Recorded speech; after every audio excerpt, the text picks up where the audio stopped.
Can't Hurt Me by David Goggins, a book about a Navy SEAL that literally failed at a lot of stuff in life, but in the end managed to run over 100 miles and break records left and right, all through sheer will and all through hard work and dedication. Now, usually when I read a book every single week and I do a review every single Sunday, I find maybe like 3 little tips, maybe 5 little tips, but this time I found over 11 of them. So in this book review video, I'll be showing you guys everything I found in this book and sharing it with you guys right now. Now, on top of that, guys, if you guys don't know me, my name is Ty Bryson. I'm an accountant and I post videos on YouTube every single day. Subscribe to the channel, hit the bell so you get notified, and on top of that, do me a favor, hit the like button, we appreciate it. And here's a question for you guys, okay?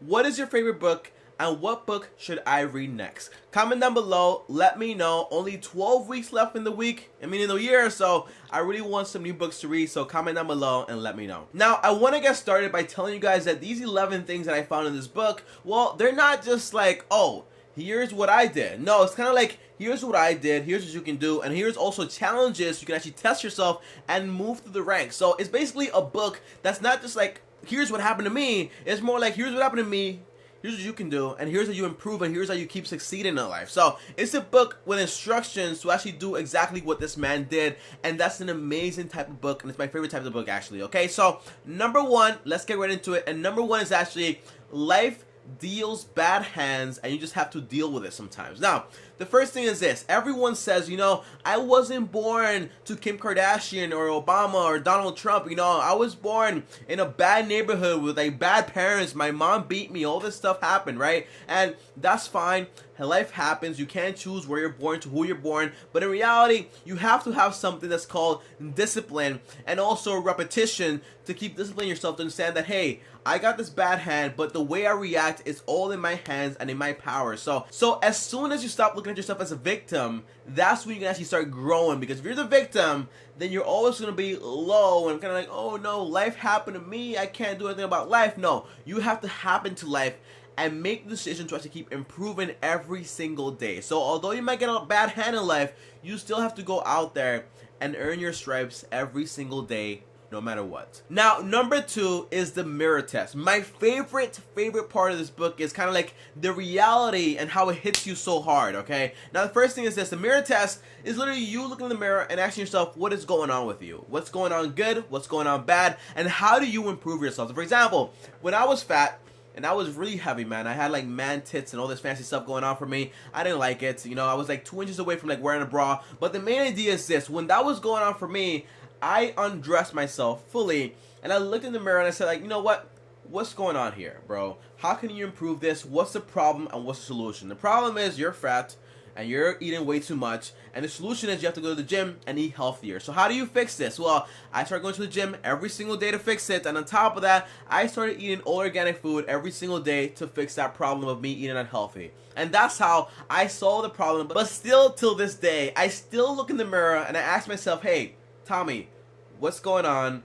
And what can you do to improve yourself, okay? That's what I do every single day, you know? It's all about looking at yourself in the mirror and telling yourself the truth and saying like, hey, you can improve, okay? Don't tell yourself you're pretty and you're so healthy and you have a six-pack when you don't. No, you have to tell yourself the truth and then work towards the solution you actually want. So that's number two, the mirror test, my favorite one. Now, number three is this: you have to strengthen your mind and then also not depend on motivation. Now, I used to have a problem where I wanted to be motivated to do something. So I would go on YouTube, watch a video. Oh my gosh, I'm so pumped, I'm going to the gym. And then sometimes I'll be like, you know what? I'm just not feeling like it. I'll do it later on, but that time will never come, okay? Now, the main idea is this: to get over this, you have to build something called discipline and also habitual habits. So habits that you have to do every single day until they get locked in your entire like mind frame to the point where, hey, it's like automatic for me. So for example, I go to the gym every single day, now it's automatic. So you have to do something over and over and over again and put in the reps, and then eventually it becomes automatic. Remember again, guys, it takes 66 days to build a habit. So do something for 66 days and eventually you will build the habit, and eventually you will keep going and going and going. That's how you do it, okay? Now, number four is taking souls, okay? I love this part, by the way, right? Taking souls is literally doing something so well where your competition is looking at you and saying, hey, I can't keep up, man. Like, you have it, okay? You got it. That's it. They just gave up, you know? It's kind of like doing something so well to the point where your competition, entire soul is being taken out of them because you're doing it so well. So, for example, say I do a YouTube video every single day, and like other people are saying, like, oh my gosh, he does a video every single. I just can't compete, okay? The main idea is this: you have to work yourself so hard. Push yourself so hard to the point that the competition won't really even look at you as like, you know, as competition, like you just can't compete with you, you know. So it's all about taking other people's soul, but in the way where you're being humble about it, you know, humility to it, and in the way that you're pushing yourself and you're competing with yourself. Okay, so that's the most important part to it. So taking someone's soul is kind of like driving so hard and doing something so much to the point where, hey, you got it, bro. You're doing it. You're the king. Awesome. And that's an amazing idea, you know? Now, number 5 is to whatever you want to visualize the success, and you also want to visualize the challenge. Now, why would I do this? Well, the answer is this: if you have a race to run, or you want to do something, or at work, or wherever you are, well, you want to make sure you visualize the success of it. Like, hey, this is how I'm going to feel after the entire thing, but how are you going to feel like Drew in it, you know? How are you going to feel when something happens and it's like goes bad, you know? How are you going to feel through all those little moments in your life while you're achieving that challenge, okay? So the main idea is this: you have to visualize the good and the bad.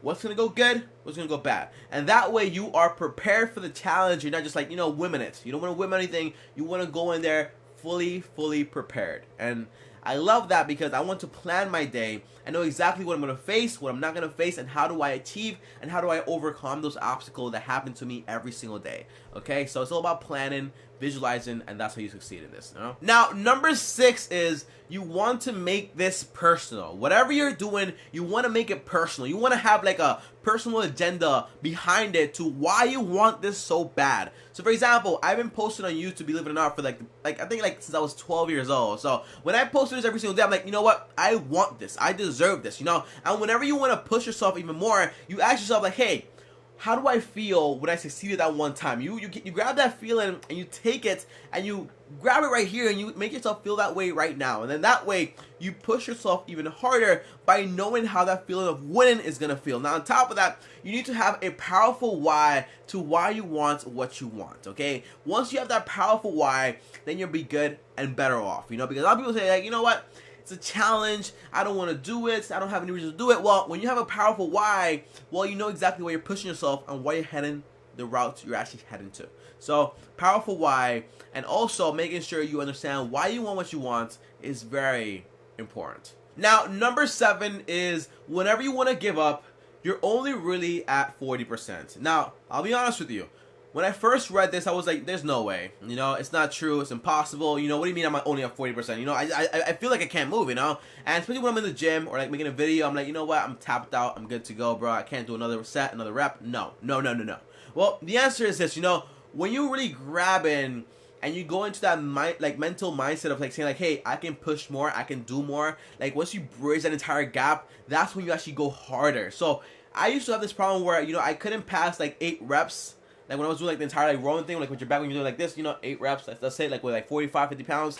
And now I'm doing like 15 pounds, you know, because now I told myself, well, 15 reps. Now I told myself like, you know what, let's try this like 40% thing. And I kept pushing and I kept pushing. And then I found out like, hey, it's just a limit that I set for myself. And that's why I couldn't go beyond 8. Now I'm going to 15. Next week I'll do 20. And that's how you keep improving and growing. Don't limit yourself. You have to understand that, hey, there's only like 40% of what I have. I can still go longer and harder for a longer period of time, and I can still win this no matter what. So 40%, the rule of 40%, definitely true, and I definitely believe in it by far. Oh, and one more thing when it comes to this rule, guys, you want to keep pushing yourself every single week, but only up to 5 to 10%, so then that way you don't injure yourself. For example, if I'm in the gym, I'm not gonna go from 8 reps to like 20 reps or like 1,000 reps. No, you have to go slowly and incremental every single week. That way you keep winning, but you're also making sure you're safe and you're not prone to injury, because injuries suck and then you'll be out the game for a longer time. So that's the technique right there. Now, number 8 is scheduling your entire day. Tommy, why would I do that? It's a waste of time. Well, the answer is this. The reason he says, you want to schedule your entire day is basically because you want to understand where you are and where you want to go. So, for example, I grab my day. I have an entire sheet here that I put in a book, and I say like, hey, you know what, I want to be this person, I want to achieve this, but the only way to get to that point is by understanding what I'm doing every single hour of the day. So I grab a book and I put down, from 10 to 6, I'm sleeping, I wake up, I go to the gym, I'm in the gym, I'm working out for like 2 hours, but what happens after that? When I get home, where am I procrastinating? Where am I working? What am I doing right now? And that way, once you have like an entire like audit of yourself, then you can actually tell yourself like, hey, I'm doing this correct and this wrong, and that's what you can actually improve. So for example, once you have an entire list of what you're doing in the 24 hours that you have, then you can start to understand like, hey, I can take this hour right here, use it for this, and take this hour right here, replace this with that, and that way you keep growing and understanding by understanding where you are currently. So schedule your entire day and find out exactly what you're doing with your time, because again, we all have 24 hours. So what are you doing with yours? Now, number 9 is success is constant friction.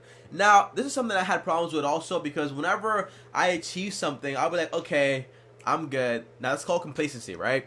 Now, the main idea is this: success is a constant friction where you have to get uncomfortable out your entire like comfortable zone, and you want to keep pushing no matter what. So success is friction. If you don't feel friction where you actually are, then it's time to level it up and push yourself even harder. If you're doing 3 miles and now you're like, okay, this is pretty easy, well, now do 4 miles. If you still do 5 miles, 6 miles, 10 miles. By the way, this guy ran 100 miles. Like, I thought that was impossible. And I found out like, hey, it's possible. He did it, So the main idea is this: whatever you're doing, either at work, at home, family, wife, kids, whatever it is, if you don't see any friction, then that means that you're not probably succeeding, you're probably complacent. What do I mean by that? Sometimes you have to push yourself more and do more to achieve more. Now, if you don't want to achieve more, that's fine. But if you do, then you have to find friction so you can actually keep improving and growing also. Now, number 10 is something I struggle with all the time.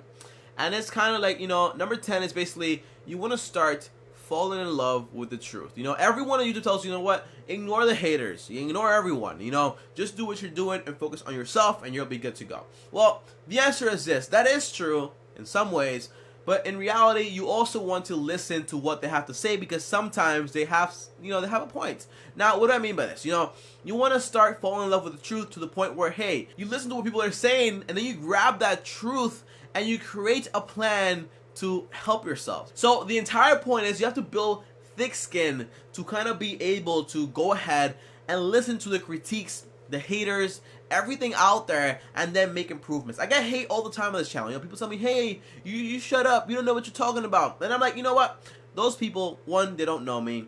2, they probably don't know what they're talking about. And then 3, is there anything relevant here? Sometimes there is. Some people tell me, hey, Tommy, maybe do this differently. And I take advice and I say like, hey, you know what? That's true.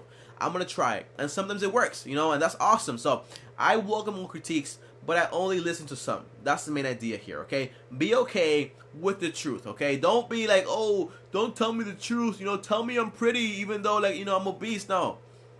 Listen to the truth, okay? You have to make a change, and change only is achieved by you knowing what's going on, and you knowing what's going on is by you and everyone else around you telling you the truth, okay? So listen to the truth always. Now, number 11 is that once you decide to live this lifestyle like David Goggins, well, you have to understand that there is no finish line. And that's one of the it's scary, trust me, I get it, but it's also one of the best things possible, because once you get to a finish line, you're like, okay, I'm here, I'm complacent. But if there's no finish line and the entire goal is to improve yourself until you are like all out, well, by the way, you're limitless, it's incredible. But the main idea is there is no finish line. So I go to the gym every single day. I do a video every single day. I read every single day. I'm obsessive with everything I do because I know for a fact I have a very compulsive attitude. So if I'm not doing like good things for myself, I'll probably be doing things to damage myself. So focus and understand that there is no finish line. The finish line is the process, okay? The process is the finish line. So you will never end. This will never end, okay? So that, well, until you die, and that happens. That's normal. But the main idea is while that time comes, you will keep improving and you will keep growing. The main idea of this book is to grab all your potential and exceed it. And after you exceed that, you exceed that. And you keep exceeding and exceeding and exceeding. I love this book, yo. Now, if you made it to this point in the video, then you already watched the entire video, and you're probably wondering, alright, Tommy, do you recommend the book? The answer is yes. I love this book, but I also want to give you guys my 12 and 13 lesson if you made it all the way to the end. Thank you so much for watching, by the way. Now, number 12 is this, guys. You have to take time to reflect and appreciate. But that does not mean complacency. So, for example, I go to the gym every day, I upload a video every day, and sometimes you're so stuck in the process where you're not even thinking about what you're actually doing. And every now and then, not often, I'll be honest with you, I take some time and I sit down and I say, hey, I get emotional when I think about this, but I've been doing this for 7 years. I lost family members, like a lot has happened. I've been going to the gym for the past almost 300 days daily, and I've transformed my body. So when you think about this, you have to take time to reflect, but not to the point where you're like, okay, I'm here, I'm complacent. No, it's all about I'm here, I appreciate it, I'm grateful, but I still want to keep moving forward. It's kind of like that humility, that point in your life where you're like, you know what, I'm happy I'm here. I still want more though, and that's what it takes, and that's what it's all about. Okay, so again, you have to appreciate where you are, but also don't become complacent where you are. Now, the last thing is this, guys. Number 13 is that you want to choose and you want to understand if you're willing or unwilling to do something. Now, what does this mean? It means that you're either willing or you're unwilling. There's no middle ground. There's nothing of that. So, for example, are you willing to make a change in your life? Yes or no? Are you willing to go to work early? Yes or no? Are you willing to go to the gym? Yes or no? That's all it is. Yes or no. Now, here's the thing. You can also say, am I willing to be fat for the rest of my life? The answer is no. I'm not willing. Am I willing to go to the gym for the rest of my life? The answer is yes if you want to. So the entire perspective is you have to ask yourself and be honest, what am I willing to do and what am I not willing to do? And I ask myself that question every single day. And eventually, the more you do these things, the more strength and habits and all these things compound on top of each other to build small wins to big wins, and that way you become yourself your own David Goggins. Because David Goggins is a great guy, but you yourself don't know your potential, and you want to become the best version of yourself. Okay, you don't have to be a runner, you don't have to be a bodybuilder, you don't have to be a YouTuber like I am. You can be whatever you want to be, but the entire key is you want to be the best version of yourself. Okay, now that's all I have for this video, guys, but I highly recommend you read this book, because although I gave you guys 13, there's still a bunch more of ideas in that book that I want you to find out. So again, I also have a link down below for Audible. You can get an Audible link down below. You can get the book for free. You get 2 free books when you register for Audible with my link, and you can listen to the book. Because again, I listened to the book because I also had a podcast to the book I read, because David Goggins narrated the entire book also, but he also had a podcast which was amazing. So I loved every single aspect of this book. Great job, David. And as always, guys, if you guys enjoyed the video, hit the like button. Really appreciate it. Thank you so much. And on top of that, subscribe to the channel, hit the bell to get notified. And if you want to talk to me one-on-one, una, just DM me on Instagram at Tommy Bryson. I answer all my DMs. On top of that, if you want to watch more videos on book reviews, I have a whole playlist right here with over 13 to 14 books. I'm not sure, but I have all the playlists right here. So watch this. And on top of that, subscribe to my face. Hit my face right here. Subscribe to the channel right now. I'll see you guys tomorrow. Thanks for watching, and peace. Remember, stay hard.